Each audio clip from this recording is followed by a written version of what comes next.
Kwa mujibu wa maelekezo yangu na vipimo tulivyokuwa tumevifanya, vimekataa kuweka mushroom structure hapa. Yaani banda lilikuwa kubwa kuliko eneo tulivyokuwa tumelifikiria. Kwa hiyo tumeona hapa iwe ni eneo kwa ajili ya soaking ama kufanya composting hapa. Tutakuwa tunafanya composting hapa kwenye ile eneo lote.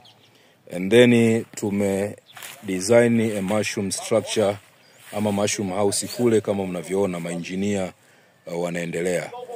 Structure ni kubwa, banda ni kubwa, kwa hiyo maengineer bado wanapambana kuhakikisha kwamba kitu kinatoka kizuri. Maengineer wametoka sehemu tofauti kusaidiana kupeana ushauri ili mradi tu maelekezo yangu yaweze kufuatwa. Nimewaambia hata mwingine atoke Njombe, mwingine atoke Dar, mwingine atoke Arusha, lakini maengineer wote wakutane ili mradi tu jambo liwe jambo. Kwa hiyo hawa ni maengineer kutoka